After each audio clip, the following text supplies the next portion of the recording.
Hello. So, let's talk religion. You know, I was thinking a lot before recording this video because normally I don't like to dunk on religion. I don't like to shit on the idea that people are trying to find some sense of meaning in this life. They're trying to find some sort of a map that tells them what the right thing is, what the wrong thing is, how they should live their lives.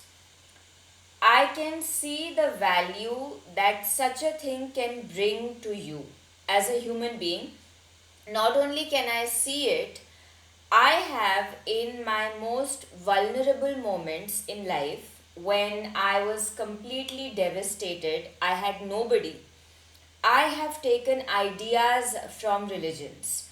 Not just the religion that I grew up in, which is Hinduism. I have taken ideas from Bible because I went to a Catholic school. The God is close to the brokenhearted. I remember when I was very brokenhearted, I once read this. I have taken ideas from Islam. I have read bits and pieces of Quran, and I remember the line that said, God is closer to you than your own breath. And a lot of like such lines, they have stayed in my mind. I have Gita right now with me that I decided that I was going to read, but I'm reading it very slowly because it can be a little bit heavy. And when you're living a life as materially driven as I am, those ideas, they can be a little bit heavy to process. Having said that, I want to tell you all something. As noble and beautiful as the pursuit of God is, human beings have managed to make it so deeply ugly. It bothers me. I have never,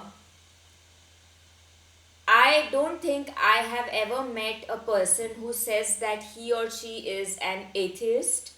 They don't believe in God.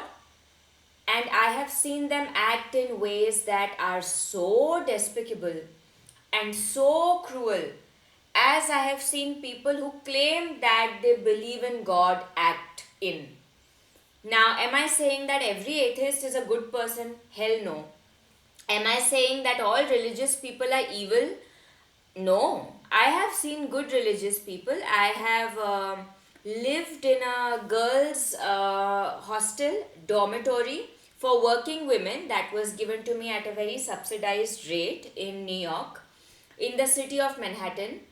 Uh, I have been helped by religious people at multiple times, but there is something that makes the evil which is born out of religion so much darker and so much more despicable than the evil which is born out of an apparent absence of God, or an apparent absence of a relationship to God, or the absence of a particular conventional way of seeking God. I grew up as a Hindu. I grew up in a Hindu household, and I I have seen firsthand some of the most scared people, the most insecure people who will not accept that they are scared or that they are insecure become so deeply religious and so, I don't want to say deep because there is no depth to their religion. They hold on to religion so tightly and they hold on to the dogma so tightly, and they are so insecure and scared because they don't feel well equipped for the world. If they even slightly sense that somebody is challenging their belief, now you may not be challenging, you may just not be obviously supporting it. But if they feel like somebody is challenging this thing that they have convinced themselves gives their lives legitimacy and meaning, they are going to come for you so viciously. They don't care if you're a child, they don't care who you are. You affirm the beliefs that feed their ego, or you ask the person who's not affirming the beliefs who feed those people's ego. Today online, it is always a man with something religious on his Instagram profile who's leaving extraordinarily hateful and at times violent comments under the profiles of women that he doesn't like, or who he thinks are challenging him. He thinks he is threatening them with rape. He is making fun of, he is basically degrading them, sexually degrading them.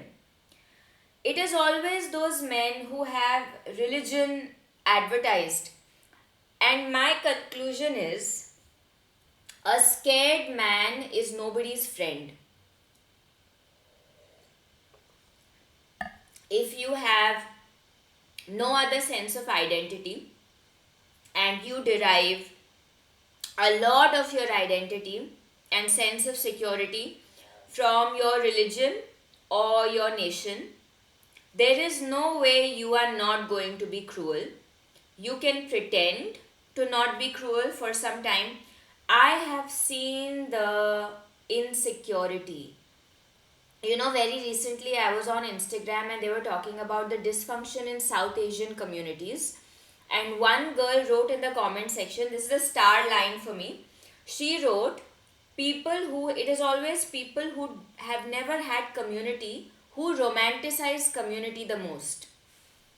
And that's true.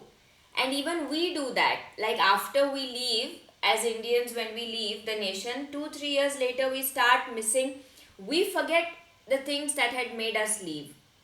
It's a bunch of scared people, and this is by no means limited to South Asian community. This is a lot of communities across the world. And there is a very strong overlap between this tendency and the tendency to be extraordinarily rigid in their religious beliefs. People who are extraordinarily rigid are people who are deeply scared. They are deeply insecure. And you know how an animal is the most prone to attack you when it's scared? It's the same with these people. They are so scared and they are so insecure, and they feel such a void if you strip them of their nation, their national identity, if you strip them of their religious identity. They don't know who they are, and that ego death is not something that they are willing to face. Just think about it. Most violent crimes happen when there is a fight between two different religions, two different religious groups. The partition of India and Pakistan, Hindu-Muslim fight, or any two religions fighting. Those fights get not just the ugliest, a lot of women are raped, a lot of children are killed. There is no book, there is no religious book as far as I know that tells these men to go do it. If your relationship with God is teaching you fear and hatred, you don't really have a relationship with God at all. And the truth is, a lot of them know this and they don't care. The thing is, you can know it here, but here, if you feel like everything that you have built your life on will collapse, you are not going to entertain. Not only are you not going to entertain the ideas, you are going to become absolutely despicable when your delusions that feed your ego are challenged. I have seen this was in the very earlier parts of my going to the US. And I want to say not every person is like that. but there used to be, even in the US, Indian community can be a little bit insular. Like they really hold on tightly to each other, some of them, and they hold on tightly to their customs. Sometimes you see some Indian communities in the US and you feel like people in India don't live like this. You know, these people are living like 1940s India, but you meet those people, they are not willing to go back to India because they don't think it's good enough for them. They want to fake an English accent, they want to cosplay the African American culture, but dare you say that, you know, you want to be friends with a Muslim person, or, and I'm talking about the people who I met, they will get abusive with you. I'm saying not even like I don't like this. These people are operating on such a monkey brain level of consciousness that they can't tolerate somebody, even if they feel like somebody is challenging, although it's not a challenge at all. I don't go and challenge somebody's religious opinions on purpose. But they are like, I will demolish you unless you just feed into my delusions. I suspect that this thing that you call religious psychosis could be a much more widespread problem than we can accept right now. I really wanted to give the people who believe a lot in their religion the benefit of the doubt. Although I have my personal problems with religion, which I've always had, which is that number one, I have seen how fear driven those people are who hold on very rigidly to their religions. They are some of the most insecure people you're going to see. They are the same men who are beating the shit out of their wives for hours, who are looking at young women, underage girls with an eye of deep lust. They are very scared. Um, but I always kind of could see the value it brings. But over the years, I just have lost my faith in religion in general, because I just, everywhere I go, the most hateful people are the people who obtain the largest part of their identity from religion. And the saddest thing that I've always felt in my life is it doesn't seem to have any relationship with wanting to go to God, with wanting to know why you are here.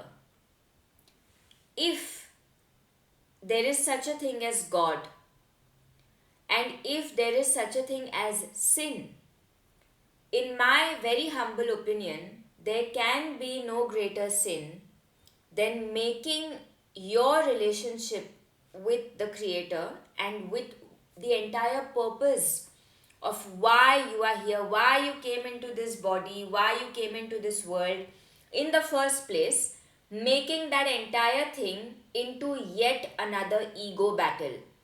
If I were God, I would look at that kind of a human being and I would be like, there is no hope for you. I would give up on you. Religious people very often are the worst PR against religion. You look at them, how cruel they are, how deeply closed off they are to anything that challenges their worldview, how aggressive they are, how full of lust and greed they are. And it's very disturbing. And I'm saying this as a person who has had interest in all religions. But it's disturbing to see religious people, especially people who are very rigid about their religious beliefs. It's fucking disturbing. That's all I had to say today.